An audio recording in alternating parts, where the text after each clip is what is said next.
it's done now. I'm not Exactly. dealing with it anymore. I can't stare at this thing another moment. I Suddenly can't. it's like a huge deal, you know? Yeah, it's definitely been my husband and I's experience. There's been some things that all of a sudden we're like, we're done with this. Yeah, Like, I know exactly. we've said it for years, but today is the day Yeah. that we're done because we cannot look at it another minute. So I totally get that.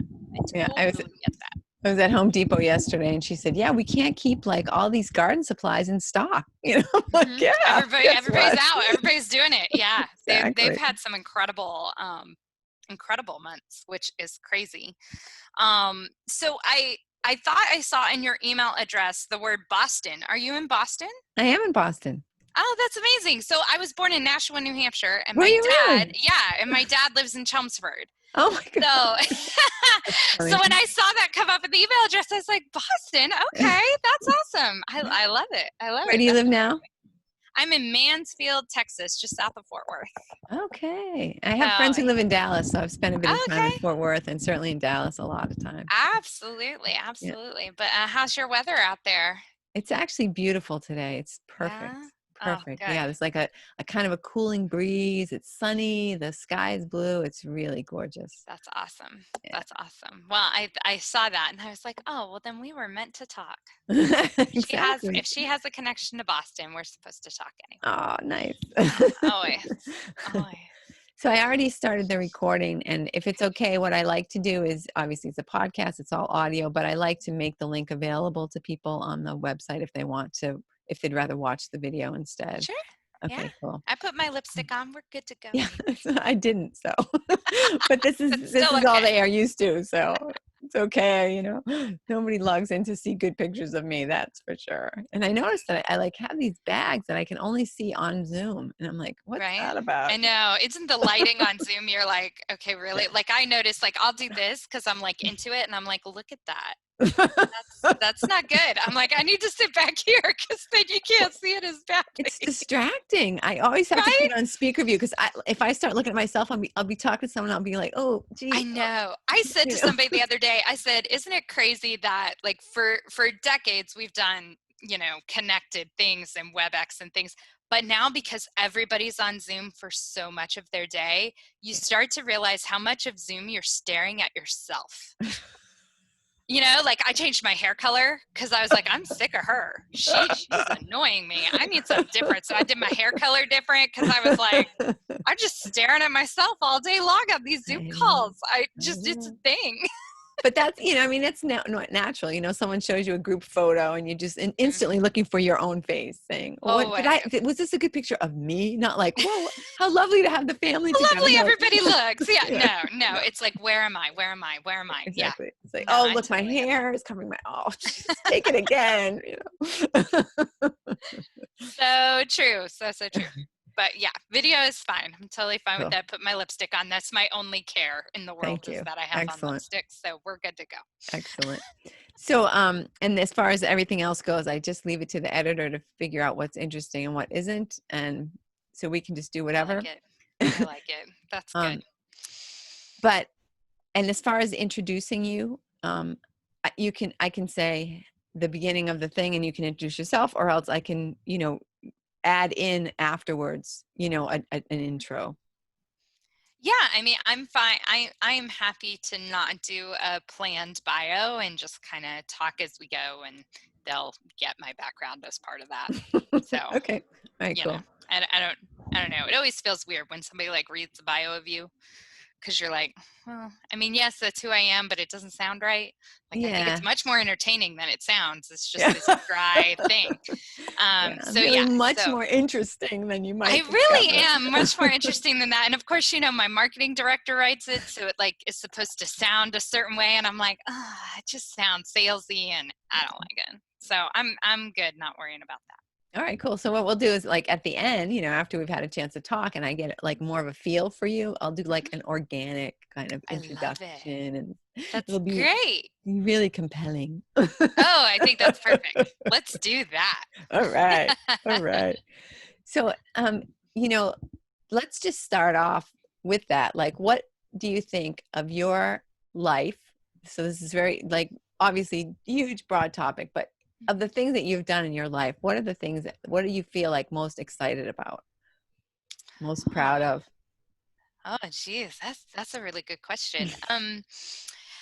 I think if I look at my life as a whole, um, I think the thing that I probably am most proud of is my ability to take risks. Being willing to jump off a cliff and do the thing. I mean, not literally, but figuratively, Yep. and do things that other people would think are crazy. Yep. I think that I've never had a problem since I was a little kid. I've never had a problem stepping outside the kind of safety net and Mhm. doing different things. And I think that is what I'm most proud of. Yeah. Not to say that these have all turned out to be amazing decisions or No. experiences. No. They have not. Um, but it's the idea of just following that path, following my joy. For me, a lot of things come down to, if it's going to make me happy, Yeah. I will chase it to the ends of the earth. Yeah. And I think that that's something that I am proud to have. I Yeah. mean, some of the more standard, like pride-based things would be, I have a wonderful marriage with my husband. We're going on 6 years this year. Well, So congratulations. that's amazing. We love it. We get to work in business. 3 years ago, I retired him. So we get to work in business together 24/7, which we Nice. also love. Um, I do have my master's degree in sociology and my doctorate in leadership, Nice. which all just goes to show that I can put the word doctor at the front of my name so that people feel like I'm important. And I'm Absolutely. okay with that. I worked hard to achieve it, so Yep. I'm good with it. Yep. But really, everything I studied was human behavior because I'm just a human behavior nerd. And I love analyzing and psychoanalyzing everything around me and every person around me. So it Yeah. really is a lot of fun for me. Mm. And I was able to turn that into a career, which, a lot of people wouldn't have that luck or that ability. And I'm just very blessed that I was able to do that. And I feel really good about that. Absolutely. Those are some of my big things. And then I guess like my most famous thing about me Uh-huh. is last year, actually, I won the giveaway on Shark Week with What? Discovery Channel, and I went cage diving with great white sharks last year. Oh my God. Yeah. So that was cool. Wow. That's like my most famous thing. But I am super proud of it. I mean, you cannot win unless you enter, and I enter every year. But last year I won. That's So my fantastic. husband and I took a trip last October and dove with 18-foot big sharks, and it was amazing. It's Where amazing. did you do that? Off the coast of Mexico at a place Wow. called Guadalupe Island. Wow. That It sounds like an was, amazing experience. yeah, it was an amazing trip. And I am the shark lady. I'm the crazy shark lady. I'm addicted to sharks anyway. So it was really a dream come true. But it was a very, very cool trip. And to win and be like the winner was just a Yeah. cool thing, right? Because we all enter those things, but nobody ever wins. Exactly. So, nobody ever wins. So I was super excited because I won something. They actually do give it away to people They who aren't their do. They friends, right? do. Yes. Like person who knew nobody. I still won. Yeah, it was great. So you said you were lucky, and I would agree with that with the shark thing. But for the rest of your accomplishments, I think it's more, your ability or your that personality trait that allows you to take risks, right? I mean, not everybody, a lot of people probably have your same background. A lot of people have gone to the same, so maybe even more education, maybe even more stuff than you have, but they haven't taken the step, the leap of faith to turn that into a career that can sustain two people at least, Yeah. plus Jessica, Yeah. right? Yeah, absolutely. Plus my assistant Jessica, my social media girl Tracy, and there's a whole team of us now, Yeah. which is amazing. Which is Yeah. amazing. Yeah. Yeah, I think the thing I've learned over the years, especially in my coaching and working with other people to try and help them be willing to take risks and make leaps and Yeah. just really chase their happiness, is so many of us wait for other people to give us permission to do what we want to do. And I think there's a point in everyone's life at some point where you finally decide that the only person you need permission from is yourself. Yeah. And once you do that and once you make that shift, that's, I think, when really life gets interesting, because you stop waiting for somebody to tell you it's okay. Yeah. And I think for me, I've been in cycles of that, right? Like I had It's a a process. cycle of life where, through my teens and through my 20s, where I didn't need anybody's permission. I was going to travel the world and do all the things. And I did all that, and that was great. But then real life hits you occasionally, and you have to take a step back. And I got locked again into this place in my late 20s where I was doing everything everybody else told me to do. Like, hey, go to school, get your degree, that'll be good, that's what real adults do. And get a career and a job, that's what adulting is all about. Date these people, all the things. And I kind of feel like I got to a point where I checked every box, but yet I still wasn't happy. So maybe those boxes are not meant for me. And finally saying to myself, I want to do something different. So I'm going to give myself permission to do it and not worry about everybody else. And I think, again, it's a cycle. As you said, it's a process. And, I constantly have to re-sign my permission slip, because it gets really easy to, especially, hey, right now with everything going on with quarantine and COVID and all the things, life has changed dramatically in the last several months for me. And being able to take that in, but then to say, you know what, though, I know those are external circumstances. I can still choose to feel joy and happiness and to go after my dreams, even though I may have to pivot a little bit today. And that's okay. So I really think that's the key that most people are waiting for, is that idea that they have permission in themselves.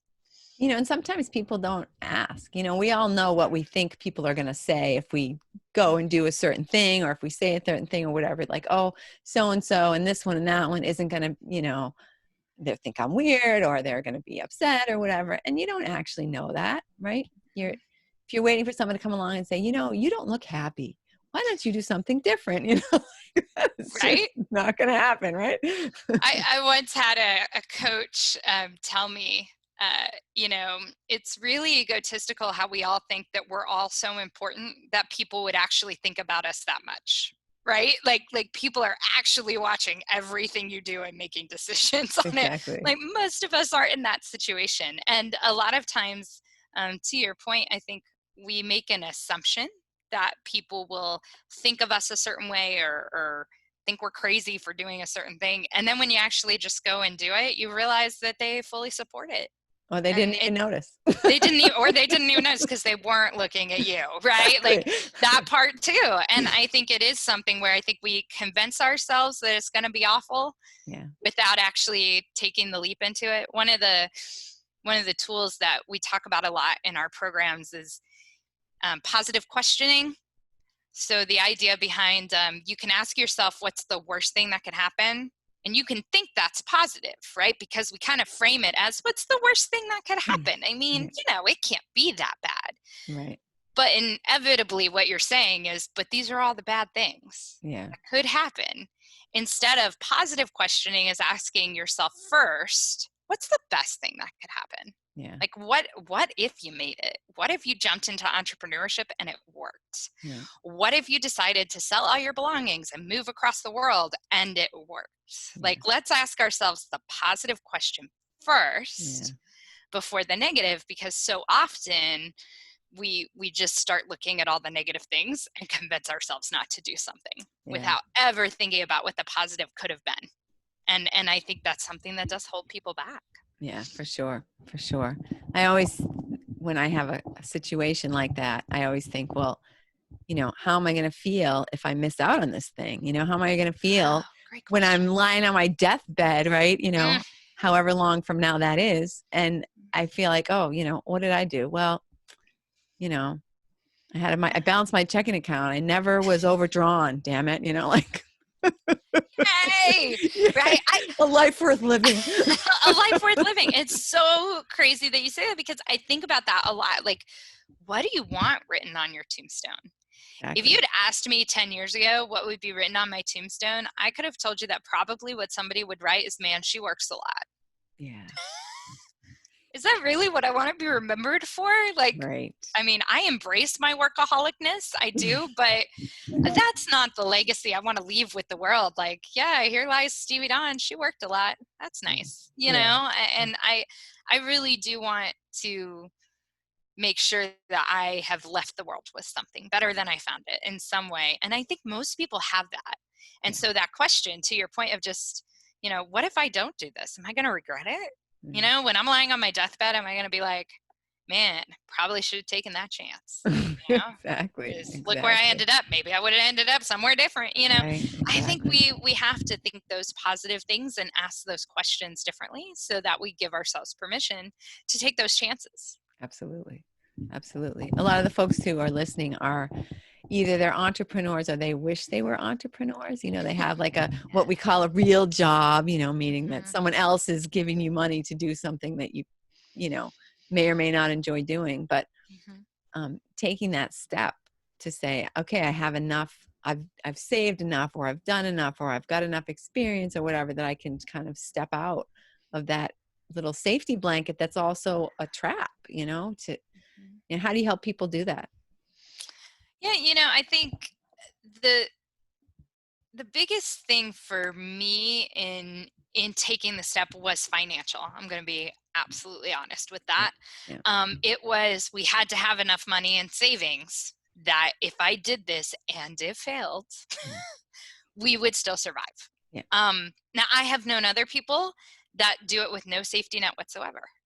And I think what the the trigger is when you realize that you're spending so many of your days in a way that you don't like, and you have the opportunity to spend more of your days in a way that you do like, right? I call it the perfect day exercise. If you were to plan your perfect day, what would it look like from start to finish? Yeah. And what if life was all about chasing more of those? Yeah. Not that every day will ever be perfect, because you know, even as an entrepreneur, once you make the leap, right, there's a lot of stuff in business Oh yeah. that I have to do that I don't enjoy. Yep. So it's not like all of a sudden my days got amazing. No, there's still a lot of days I don't like. But I get more perfect days as an entrepreneur because I get to create my own Right. than I did working for somebody else. So for me, that was the give. And I think when people are scared, right, of, oh my gosh, is this going to work? You have to decide if there's good fear and there's bad fear, right? Um, Bad fear is when we're holding ourselves back with the what if questions, Yeah. but not actually doing something to try it. Right. So a lot of clients I work with, they are still working a 9 to 5 quote unquote real job, but they're working on their business. Yeah. And so they'll know before they quit if this is going to work. Yeah. Yeah. And if you do it that way, and you can, it takes a little bit longer because you don't have all the time in the world and you have to find some energy for it. Because, you know, at night after a full day of work, the last thing I wanted to do was work on my business. Right. Right. And I totally get that. Yeah. But if you do that, you can know before you jump if it's going to work or not, and you Yeah. can decide to do that, but you have to decide that it's worth it. Yeah. And good fear, right, is fear that tells you, yeah, you're about to hurt yourself or somebody else, you need to not do that. Okay, that's good fear, right? Keep Yeah. your hands in the cage when diving with sharks. Good fear, right? But bad fear is saying, but I'll never get in the ocean, right? Right. And I'm never going to even give it a chance to experience it Right. because I'm so scared, right? So you have to know. And I think we all know in our gut if it's good fear or bad fear, Yeah. but we forget to ask the question. And so we just stay stuck. And I always tell my clients, if you have 6 months that you can pay your bills, that's my level of good risk, right? Yeah. 6 months that you can pay your bills.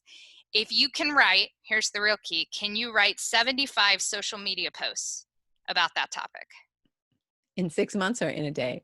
No, can you, just as a Yeah. person, can Right. you Right. come up with 75 things to talk about around what you want to do as a business? Yeah. Because if you can't come up with 75, you're going to run out of steam really quickly. Yeah. And so if you've got 6 months and you've got 75 ideas and you're willing to put it out there to 10 friends, That's it. 10 friends. You got to be willing to put it out there to 10 friends. If you meet all 3 of those requirements, you're ready to go. That's my rule. Interesting. That's interesting. That's what you can do. Yeah. Because those 10 friends, if you can put it out to 10 friends, I'm not expecting any of those friends to buy it, but I'm expecting them to give you some feedback. Yeah. What it's going to be like, what they think is a good idea or not, whatever. If you can explain it to 10 people and make 10 people understand what it is you're doing, you're already doing great. I spent the whole first year of my business not being able to tell anybody what I did. It would take like a whole 45 minutes for them to understand what my business was. That's not a good business. You're not going to make money doing that, right? So tell 10 friends, and if they all understand it, you're good to go. And the 75 social media posts is, I see a lot of people get excited about an opportunity, but they don't dive deep into it enough to have a lot of different ways they could go about it, talk about it, promote it, that kind of thing. So I say, if you can take out a sheet of notebook paper and you can come up with 75 different things and ideas, then you've got enough that you can pivot and tweak. Because the business I created 6 years ago is not the business I have now. Right. I had to pivot and tweak along the way. It doesn't look anything like it. And I think that that's important for people to understand when they make the leap, because it's going to take you on a wild ride, and it's not going to be where you thought it would be. But as long as you keep putting your happiness and your joy and your perfect day in your vision, you will get there. And that's the important part, I think. Yeah. Interesting. So you talk a lot about leadership, obviously, in your speeches and stuff like that. And I mean, correct me if I'm wrong, it seems that we have a desperate lack of leadership in the world. I mean, in business, I just see people unable to make any sort of decision or direction, and unable to get, once they make a decision, to get other people to follow them. And is there a quality, is there a way, is there a secret to creating or becoming a good leader, a leader people want to follow? I think leadership probably comes down to 2 major things, right? The ability to make informed decisions and the ability to communicate that in a way that other people actually like. I think those are really the two major things. So when we talk about informed decisions, right, what I feel personally, I see a lot of lack in terms of leadership in the world is not thinking about all the different parties involved. Really easy for us to make decisions based on just our narrow view of the world, and not really looking at all the different stakeholders, all the different people involved in any one decision. And that's hard to develop, because you really have to step outside yourself. You have to have amazing empathy to try and understand somebody else's viewpoint and lived experience. And it takes time to gain that knowledge and to gain those viewpoints. And so a lot of times as leaders, having to make quick decisions means that they're not always the most informed.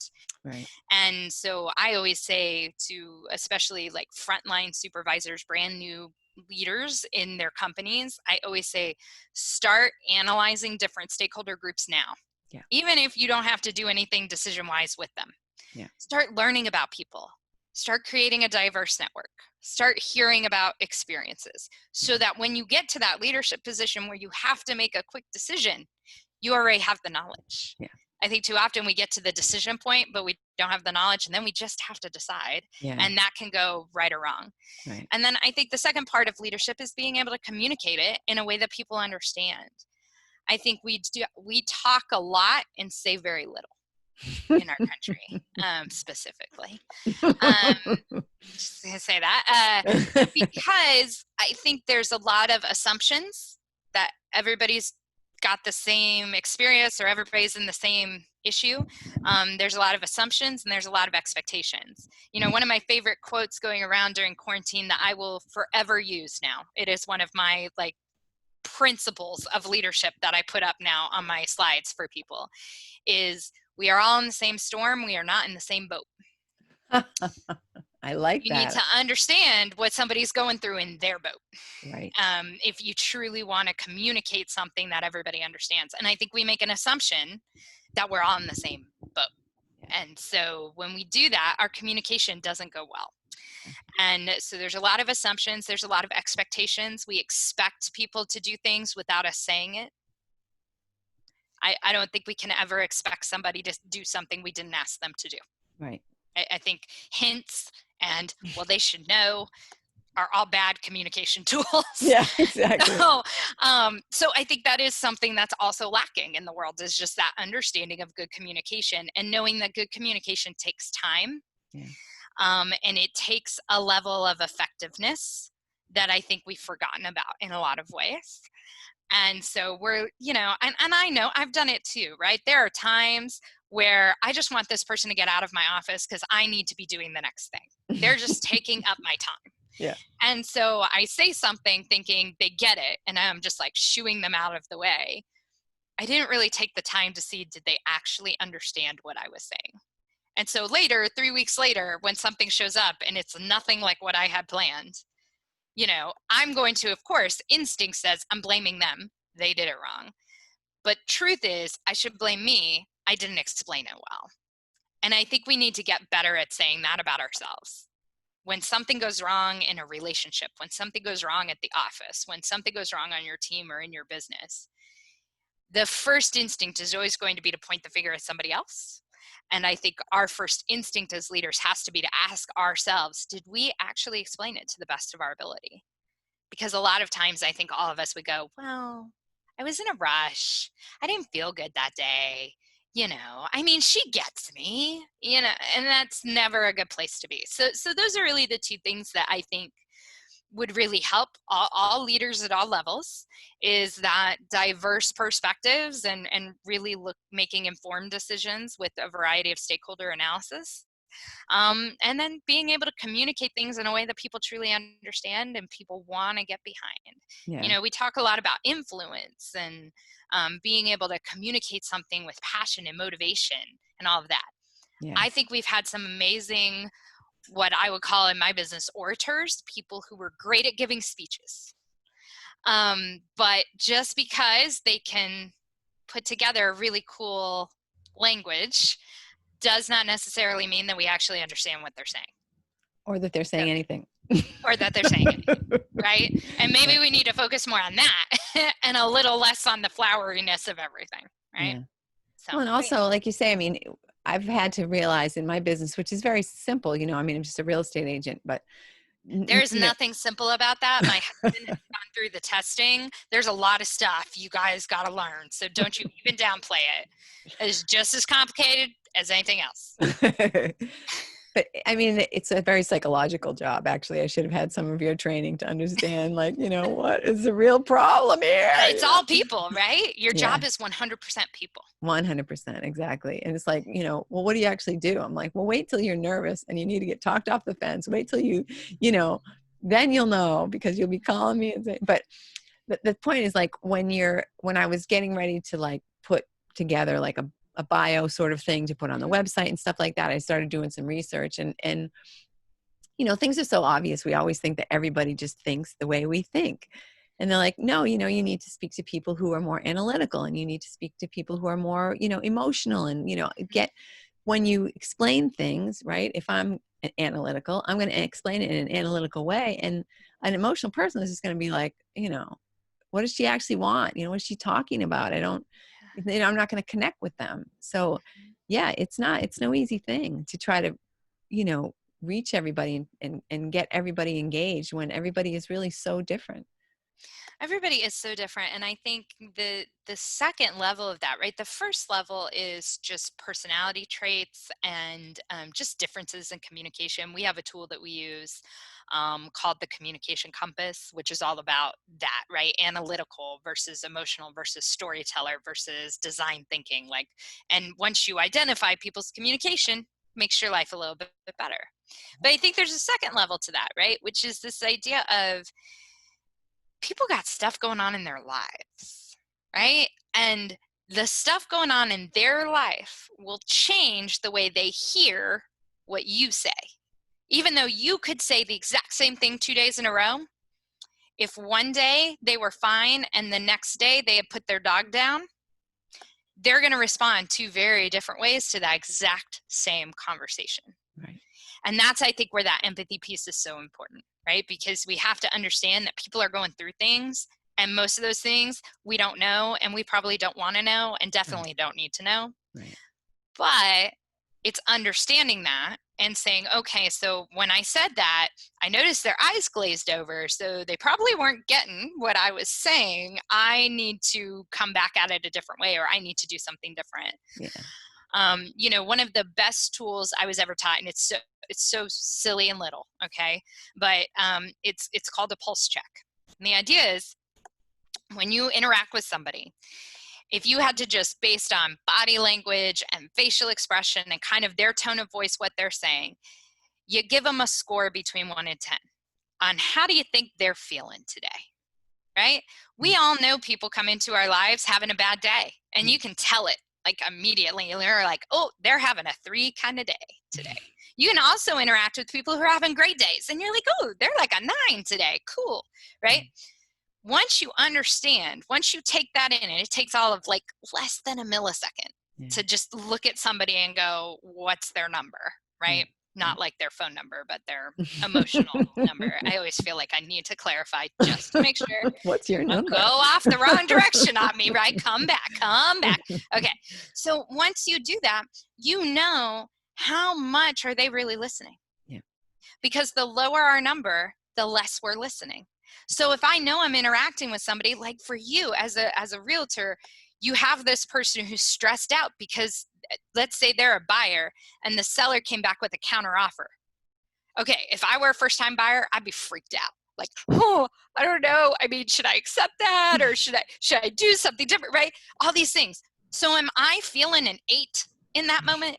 No, I'm probably feeling a 2 or a 3. And so if you give me a quick, easy explanation and you think I'm good, you would be wrong. I did not even hear most of what you said because I was so distracted.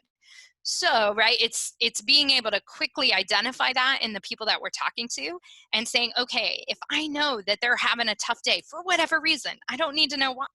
They're having a tough day, they seem a little down. I know that I'm going to need to communicate this more. I'm going to have to say it more than once. I'm going to maybe communicate it a different way, right? Maybe here's an analytical thing. Okay, they still seem upset. Let's try an emotional route. But we're going to have to do that because it doesn't matter what we say. It only matters what they hear. And I think as communicators, as leaders, as business owners, as humans, we worry way too much about what we're saying and not nearly enough about what they are hearing. And that's the change that can really make a difference. Oh, God. Absolutely. Right? Absolutely. And you've experienced that in your own work. You can now think of, as I said it, I'm sure people popped into your head and, oh, this was an 8, this was a 7, this was a 2. Yeah. And you know now, thinking of it, you're like, yes, I had to communicate slower. I had to talk more. I had to spend more time with that person because they were having a bad day. And we all have bad days. Absolutely. So I always say, I hope that they give me, I hope I can give them the grace and patience that I would want them to give me. Yeah. Because I'm definitely going to have a bad day. And I would hope that they reciprocate that. Yeah.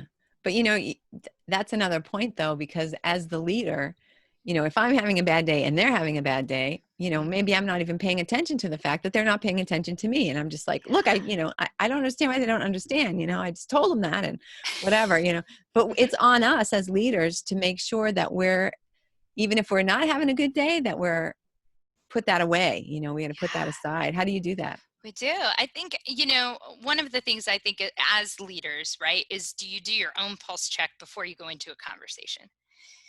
Right? So if I know as the leader, I'm feeling a 3, first thing I'm going to do on my schedule is what can I reschedule?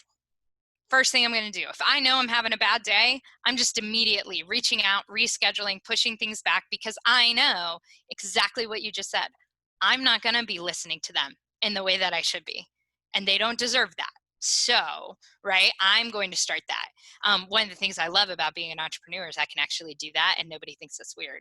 Whereas like at work, you couldn't, if every time you had a 3-day at work, you called in sick, that isn't going to happen, right? So, so it works out a lot better when you're your own boss. Yeah. But I think, being honest with yourself, where are you? And then having the self-awareness, which is one of the most critical pieces of any leader's toolkit, right? One of the most critical things they can have is self-awareness. being able to say to myself at the beginning of the day, you know what, I'm having a 4 kind of day today. So number 1, let me reschedule anything that can be rescheduled, right? Number 2, when I go into a conversation, how do I say to myself, it's not their fault? And what I'm doing with that, that's a trigger phrase. Yeah. And what it does is it releases them from the blame of any of your discomfort. And so I will say that in my head, I will say it, before a conversation, if I'm like going to talk to somebody on the phone, when the phone starts ringing, I say it out loud before I answer the phone. It's not their fault. Right. And it used to be when I was doing a lot of sales calls, but sales like appointments where I had to drive and meet people. And, as a realtor, you drive, you meet people, right? Before I get out of the car every single time. And I still do to this day. I've been doing it for years. Every single time before I get out of the car to interact with a new person, a new group of people, I say it's not their fault. And what that does is it releases the blame so that now I'm more able to listen to them because I'm not blaming them for my bad day. Right. Because it's not their fault, right? Our bad Right. day happens because of, we could have all kinds of things happen before 8 a.m. in life. And it has nothing to do with the people we see at work. It has nothing to do with the people we interact with in our business. It's just life, right? So how do I, and that's one of those trigger phrases is what you're doing is removing blame and allowing yourself to open yourself up to listen. But it takes that self-awareness. Yeah. Right. In our Joy Chaser Club, we talk about mindset every single week. Right. Why do we talk about mindset every single week? Because understanding how you think is the key to everything. So if you can get to where you kind of do that intake all the time, what's my pulse check? I do it every day. Right. You wake up, and I don't do it as soon as my feet hit the floor, because I kind of think at that point everybody's kind of a 10, right? You got up, so yay, you're doing okay today. I think it's usually like around 9 o'clock for me, right? My day starts around 8:30. Around 9 o'clock, that's when I kind of take that breath and go, okay, how's my day feeling today? Where am I at? Okay, now we go through the day, right? And I think if we do that self-awareness, so huge. So now when you're doing all this in your job, when you bring it home, do you feel like this has had an impact on your interpersonal relationships, taking this stuff, or you just do it at work? Oh, no. This is the only reason we're married 6 years. I'm just saying. No, I think, honestly, I think where we all need the most help is with our family relationships, because they get the brunt of our discomfort, right? If we think about it, right, you go to work and it's a tiring day, and then you deal with a commute, right, of whatever kind, Boston traffic, right? You're going to end up feeling like crap when you get home. And then who are you going to take it out on? You're going to take it out on the first person you see. And that's probably your family. So yes, I do these things now because I don't have the commute and everything. I don't have to do it as much. But it used to be when I came home each day, when you first pull in the garage, before you open the door, sit there, woosah it out. It's not their fault. Go in and do that. And I truly believe that when we interact with people with the idea of, I should never make their day any worse if I can help it. That's always my goal, right? My goal is not necessarily to make their day better. So please realize the difference, right? Because I am not Mother Teresa and I do not perform miracles. I cannot make everybody's day better. I can, however, do the best in my ability to not make their day any worse, right? So being willing to take those moments of self-awareness checks before you go and interact with your family. Assumptions and expectations are huge in family relationships, especially significant others and children. We expect our significant other to understand an eye roll and exactly what it means, even if they're not looking at our face when it happens. That's not good communication. That's not good relationship building, but that's what we expect. But my favorite example of this, and I tell this story on my husband all the time, which he loves because he loves me. When you first move into a new house, right? We moved into a new house about 6 years ago now. And trash day changes, right? When the trash and recycling gets picked up, changes days. So from us, it changed from Friday to Tuesday when we moved to this new home in this new neighborhood. So Monday night, I say to him, trash day tomorrow. And he says, yep. Now, see, I think that what I really said there was, please go and take the trash out because of trash day tomorrow. In his mind, he was just really proud I remembered. So that's where expectations and assumptions, right? Exactly. I made a lot of assumptions and I had a lot of expectations in that phrase. Right. And Which we really do meant was, that with the you're the people. man, which means Mm-hmm. you have to remove the garbage from the house. So Right? go do Like that this now. is, I mean, it made perfect sense in my brain. So then the next day when I wake up and it's not done, now what do I get? Angry, Sure. right? Because there was an expectation that wasn't met. But what does he get? Nothing, because he didn't even realize there was a problem, right? Because it didn't make sense to him because we didn't actually say that. There was a lot of inference and assumption in my actual phraseology, right? And so I think we have to be very careful with that. With our spouses. And so one of the things, I mean, not only do we have that story, which means we get to talk about it all the time, and I already heard him giggle in the room because we say that story again. He hears it a lot. But one of the things that we have learned to do with each other is to ask each other that question, right? What expectations do you have of me with that? When we just say something offhanded, like, what are your expectations of me? Because I feel like we need to clarify. And I think that's the reason that we're able to work 24/7 together and never get sick of each other and still vacation together and do all the things, is because we're really good at clarifying expectations, both personally and big time professionally. Yeah. Because Yeah. working together is a whole other ball of stuff that you Whole have to different work. dynamic. Yeah. But yeah, so to your question, I think interpersonal relationships, all these skills and all these tools work just as much with them as it does at work. Yeah. And for me, I think in some ways we should probably focus more on the home ones first, because those are the people that got put up with you the longest. So the work people only have to deal with you 8 hours a day. Yeah. So they can. Well, and also, it's, if you have a happy home life, it helps you at work. You know, if you're Yeah. walking out of the house pissed off every morning because, you know, your significant other didn't get the drift of what you were trying to Yep. say. When I woke up and said, I'm hungry, you were supposed to go cook something. Oh. Exactly. When I say, hey, my water cup is empty, I'm expecting that it be refilled, right? But that's not what I say. I don't say, hey, could you please go fill my Yeah. glass with water? Like, but yeah, and I think, especially as an entrepreneur, I think even more critical to business success is personal life success. Yeah. Anytime my personal life has struggled, and not through anything big, not anything big, it is big, but like when my mom was sick, right? And she's fine now. So I say that Okay. because some Yeah. people get worried. She's fine now. But when my mom was sick, right, my business suffered Yeah. because my mom was sick. Right. And anytime you have some of that in your personal life, it's going to play out in your business. And, Yeah. and you can't help it. It's just we're humans and we're tied to it. But I do think that making sure you have a good home life and a good personal life and a good support system. And we talk a lot in our programs about trust, right? Making sure you have trust-filled relationships. I don't really care if that's with your family by blood or family by choice.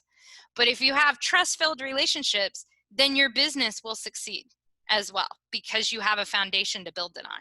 And I do think that's super important. And I've seen that a lot in entrepreneurship as well. Just if my family life is solid, my home life is good, my business is fine.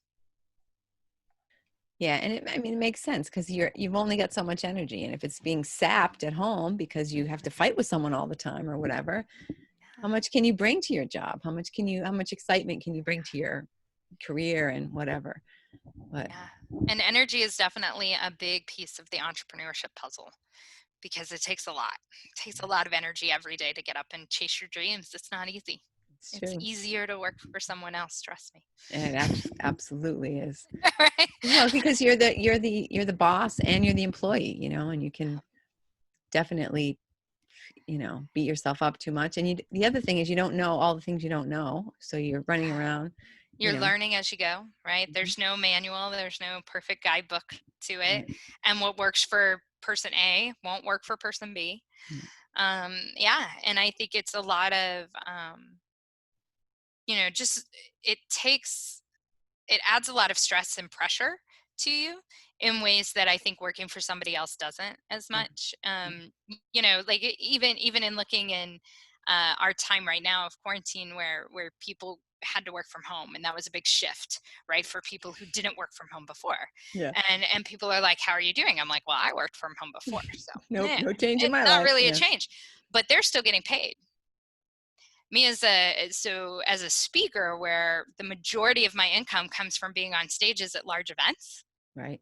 my No large income events. stopped. Exactly. Right. Yeah. And I had to really pivot and really figure out what I was going to do, Yeah. because I didn't have that. Right. And that's something that a lot of people with a job don't realize Yes. when they get sent home, and, oh my gosh, it's an adjustment. It is, but you're still getting paid for that adjustment. Yeah, As an exactly. entrepreneur, you're taking that on yourself and saying, actually, I'm not. Yeah. My adjustments are made while I'm not getting paid. Yeah. And that's a lot of just pressure. It's just a lot of pressure that I think I will say I was not prepared for. And Yeah. I've run a business before, but this time it was different, and there was a lot more pressure and a lot more stress, and actually made it so I really had to focus on my self-care and stuff a lot more Yeah. than I ever thought. And so now that's always something I say to entrepreneurs: just make sure you're taking care of yourself and your own health, because your business will suffer when you suffer. Yeah, So, absolutely. yeah. Absolutely. So what did you do? What kind of adjustments did you make to your business? Oh, for COVID? So speaking live went away. So I learned to embrace and love webinars, which, if you had asked me a year ago if I would ever love webinars, I would have told you were crazy. Yeah. Because it's not the same energy and and I just didn't like it then. Now I do them every single week, multiples, and I love them. In fact, in some ways, I will be kind of sad when we go back, because some of the things I don't like, drives. I don't like long drives. I don't like commuting. I love to travel by plane and by cruise ship, but cars are not my thing. Yeah. So, driving 2 hours to the other side of town to go do a 1-hour speech is like, ugh, right? Yeah. So now, hey, I just have to walk 5 feet. That's not bad. Exactly. So I learned to embrace the webinar. Now that did mean an investment. And I think some of the things that we have to remember as entrepreneurs is sometimes pivoting means you're going to have to invest in your business a little bit. Yeah. So we had to invest in some software. We had to invest in technology. I bought a stand-up desk. So I'm sitting down right now, but it has a crank and I can raise it up. So when I present on webinars, I'm presenting as if I were on stage. Yeah. And I use a clicker and all the things. So we embrace the webinar for sure. One of the other things we did is we do these joy intensives, these transformational weekends out of our home. And we've done that for a while. And I bring 8 people into my home, 8 strangers who leave as friends. Yay! Yay. So really, it's just a weekend devoted to removing the roadblocks to your joy and your happiness, and learning how to chase after things that you really want. Nice. But we have been doing those in our home. Well, all of a sudden, can't do those. And so what we did is we changed it. Instead of 2 days at my house, it's 1 day online, because I thought 2 days online was going to be a little much for people. Yeah. So it's 1 And for day you. online, and even that, it's going to be a lot. People got to be into it, but the transformation that we're seeing is amazing. So we're doing that, which, again, I would have never thought of doing that before this, because I was always I need to see your eyeballs and I want you to feel my energy. But now here's where we're at. So we're going to do it online and it's going to be great. It's going to be different, but it's going to be great. And so we've had to do that. And then, really getting good at building my email list in a different way, using some ads, writing some ebooks, and using some freebies to get some audience members. Those are all things that I kind of had put on the back burner beforehand because I didn't need to. I would go out, I would speak, people would come up to me afterwards, sign them up as clients into my programs, or book me the next speech, and we were good to go. That was my business. So needing a way to actually capture people from an online platform and have an email list and engage with people in that way, that was a whole new thing for me. But we're doing it and it's working. So I'm not gonna complain. I know there are a lot of people who really struggled through COVID entrepreneurship wise, and definitely haven't been able to find the pivots that work for them. We have been blessed in that we we pivoted quickly, and we had enough, being 6 years in business, we had enough of a base that I was able to reach out to clients and say, hey, can we go virtual? Can we do these things? And so we were really able to make that work. But I mean, I live at my computer now, and that's not something I ever thought I would do. I purposefully left corporate because I hated being at my computer all day.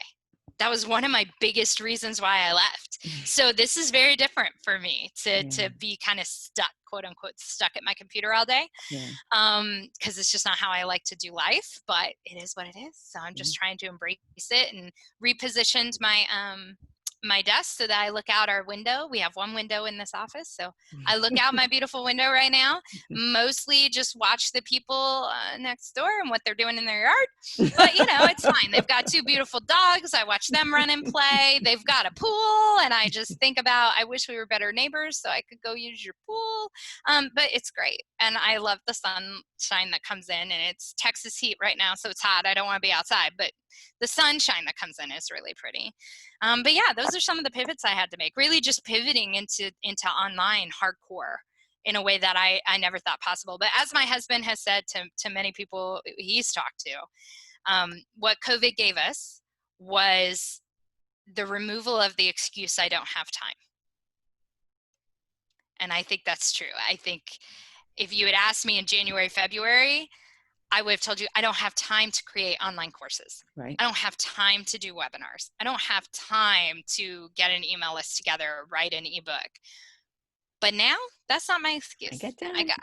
I got time. So we've really done some things that I think, we would have never done if we hadn't gone through this. So in that way, not that I'm thankful for COVID, but I'm thankful for the experience. Yeah. Well, sure. You made lemonade, right? You have to, right? Yeah. I mean, I definitely did the 5 stages of grief. Like I went denial, anger, sadness, like I did all the things. I always tell people, this first 2 weeks in March, I was just like, oh, I'm just taking an extra 2 weeks vacation. This is fine. Right? By the time I got to April, I was angry April. That's what I called it. Angry April. I was angry all of April. I was mad at the world. By May, I started making money again. Money May. So, and I'm a big person who thinks about those things. So, it's just, it gave me the time to make those changes, to make it work. But I definitely had all the other feelings about it too. So I don't want to tell anybody like, it was easy. No, there's a lot of anger and a lot of sadness and a lot of horridness. It just ended up okay. Yeah. Turn the corner. So that's good. That's good. So totally changing gears a little bit. Tell me about your dancing. Oh yeah. Everybody asks. So I've been a dancer my whole life. I started dancing when I was, I think, 2 years old. My mom put me in dance class. And that was really my love, my passion, my career. And then when I was in my mid-20s, I had a severe injury. And the doctors told me you'll never dance again. Well, that was crap. I still dance, but I definitely could not do it as a career anymore. And so that was definitely those come to Jesus moments where you go, what am I going to do with my life then? I definitely went through all the stages of grief right then too. Yeah. Definitely a lot of anger and denial. But what came out of that is go back to school, get a degree, all of that. So all the education I got after that injury. And if I hadn't had that injury, I don't know that I would be doing this. My first 3 businesses were dance studios located all over the world. My favorite was in Australia. Ooh. I failed miserably, by the way. I failed all 3 of those miserably, by the way. I'm a wonderful dance teacher, not a wonderful dance studio owner. I learned this. So I knew my next business would not be a dance studio. And thank God, because, oh my gosh, all of our dance studios around here have closed. during COVID. It's so sad. I just got another notification last night that one of the ones I teach out of is closing. So I changed dance styles. So I had done ballet, tap, jazz, and all that stuff, all the traditional forms of dance. I changed to partner dancing. So I did country and ballroom, and then ended up on West Coast swing, which is a slow style of swing. It's the national dance of California. Is it indeed? Anybody needs Who to knew? know. I didn't even know there were dances, state dances, but there are. It's like the dance of California. Anyway, super fun. Now it started in blues clubs back in Prohibition days and that kind of stuff. Super cool. Yeah. The history of it is really cool. But it's a dance. I'm not going to say it doesn't have technique and things like that. It does, but it's not as hard on my body as other dance forms are. So it's something I can do around my injury, and still actually made it to the champion level and have been a head judge and an event director and done all kinds of things for competitions and stuff all over the country, and love it. I don't get to do it right now. We are on a non-dance world right now. Mostly because our form of dance touches each other. So can't really do that. But it's also where I met my husband. So we met dancing, almost 12 years ago now. Wow. And so some of my best memories are from there, and definitely some of my best friends. And most of the entrepreneurs I coach now come to me because they know me in the dance space. How interesting. And they're also entrepreneurs and then come to me for coaching in that space, which is kind of interesting. So now we have these meetups at dance events, but it's all about business. But I run those and I'm okay with it. I love it. Dance for me is will always be a passion. But definitely, I think dance is what allows me to escape a lot of times from some of the other things in life. But definitely was my thing for the first 20 years. And then now it's on to the next thing, you know? Yeah. Yeah. It was a pivot. Yeah, definitely. Definitely. And so what do your workshops look like? Nowadays we're doing obviously webinars, but I do corporate-based webinars once a month. So those are for people in a corporate setting, organizations. I have a lot of leaders that go through there and supervisors, management teams, that kind of thing.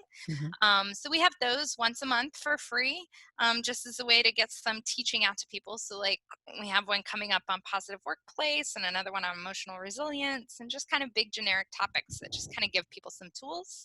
And then on the individual side of the house, we have our Joy Chaser Club, which is a monthly membership, and we have a couple of webinars around that as well. And it's really just about helping people to really make, I think we write down, I was talking about this today with a group on goal setting because I'm a big goal setting person. And we set goals for our work, we set goals for our health and our fitness, we set goals for our family. When was the last time you set a goal for your own happiness? I think we need to do that. I think that needs to become something that we actually focus on and prioritize. And so I try and teach people that, try and give them the skills to do that, whether it be in our transformational weekends, which is now a virtual experience, or our Joy Chaser Club, which is a monthly online training system, or whether it be through our webinars and our workshops, is just kind of reminding people that they can write their own permission slip for life and for their joy, and making sure they set goals to achieve it. Excellent. Fantastic. Yeah. So tell me, what should I have asked you that I didn't ask you? What do you want to share that I forgot to mention? Gosh, what did I want to share? That's a really good question. Well, I think really the only thing that we really didn't cover, because we covered a whole lot of things all over the place, would be, if I had one kind of, I guess, tip or piece of advice for people, I think if you're somebody who's looking to go into entrepreneurship, try and find your superpower. And your superpower, for anybody that doesn't know, your superpower is the place where your skills and your passion overlap. So something that you're super good at and you super love doing. That's what you need to create a business around. For me, what I realized is what I'm super good at is speaking on stage. Other people get scared and nervous and all that. I've been a dancer my whole life. Give me the spotlight, please. I'm totally happy up there, right? So that's something I'm really good at, but I actually really love it. I enjoy the performance aspect. It's something I'm truly passionate about, and I think it's a great way to communicate messages. So that's my superpower. That's what I need to build a business around. Yeah. And it took me years to figure that out. So if I can shortcut this for anybody, please, it's where your skills and your passion meet. Build a business around that, and you will be happy, and that will be great. For those of you that are already entrepreneurs, I would say to remember that entrepreneurship is about freedom, and that also means the freedom to say no to things. I think sometimes as business owners, we start saying yes to everything because we feel like, oh my God, I can't turn it down. Oh my God, I can't not take that client. I can't not take that job. I can't not do that proposal. The truth is, you need to work with the people that you want to work with, and you need to keep yourself healthy. Yeah. And so if that means saying no to people, you also have the freedom to do that, and I hope that you do. So those would be the 2 pieces of advice I would give. 2 excellent pieces of advice. Thank you very much. You are so welcome. It is my pleasure. It's been great meeting you. It's been fun meeting you too. This has been a great conversation. I love all the things we talked about. It's so interesting. Yeah, everybody's different. Everybody's different. Everybody does things differently. So you really had me thinking and going off different directions. I love that. So thank you for being authentic, because that's an authentic conversation. Nobody really is this regimented in their conversations, right? Right. Exactly. How long have you been a realtor? 11 years, I think. 11 years. Yeah. Yeah. That's awesome. Yeah. My husband, during COVID, that's what he did to better himself, because we love investment properties and things like that. And he's always thought that if he had his real estate license, that would be easier, because then we could go and look at places without making a realtor do it, which honestly, we have a friend who's a realtor, and that poor girl, we just take her all over the place sometimes. Not that she doesn't love the commission, she does, but it's a lot of work. So he'd been talking about it. So that's what he did during COVID, is he took all the courses and took all the tests and all that. Excellent. So when you said realtor, I was like, oh. That's man. That's cool. Well, good for you. That's amazing. Yeah, I think it's a cool job, because it's all about people. It's all about conversations with people, and really it's all about helping people, because I know when we bought our first couple of homes together, it's just such an experience. And I think that having people like yourself who can help people through those experiences is super helpful. Like you said, they're always like, why should we pay you? This is why, right? Because there's going to come that moment where you're going to need me, and I'm going to be here for you, but that's why you pay me what you pay me. Yeah, exactly. So I totally respect and admire what you guys do. Thanks. I actually recommend to people who are going to be doing a lot of real estate investing that they go get their license, because you learn things. Yeah, he's learned a lot.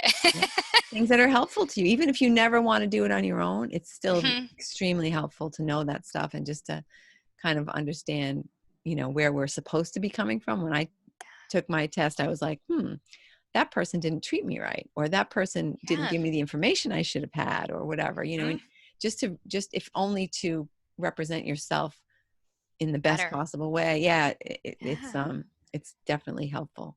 Absolutely. Yeah. Well, I'll share that with him as well, because I know he'll appreciate hearing that. But it's definitely he definitely has learned a lot through it, and we've definitely had some different conversations about our next go rounds because of it. So I think that's good, to your point. Well, and I recommend to you to go back to getyourfillpodcast.com, because tons of those people are people who help people with investments in one way or another. Okay. A lot of the people I interview, they're either hard money lenders, or they're entrepreneurs of some, they're investors in a specific type of real estate and stuff like that. So cool. Okay. I will. I have it on my list to listen to this week, just because I knew we were doing this. So I always try and go and listen to a bunch of episodes. Oh, thanks. But yeah, that would be cool. I will do that. Thank you. Yeah, find some that are interesting, that a lot of. What made you start doing it? Well, it's, selfish, 100% selfish, as with most of the things I do. You're no different than any of us on that, right? But okay. I'm honest about it. That might be a difference. But I wrote a book, and as part of that process, I interviewed a bunch of people, And I thought, it was so great having the book as an excuse to talk to people who I really want to talk to, who have information that I really want to have, Mhm. And when the book was finished, I was like sad, I thought, oh, I don't have like a great reason to call this person up who I admire and, pick Mhm. their brain. So I, I don't know. It was part of that evolution that someone said something about podcasting. And I thought, hey, you know what? That's an excuse to talk to people who Wow. I want to talk to. Right. And that's what I it love is. that.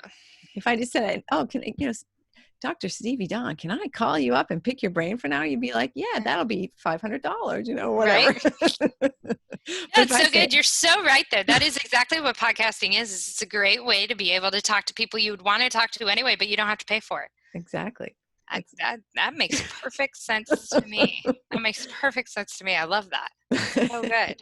So Yeah, good. so that's my selfishly motivated reason. Awesome.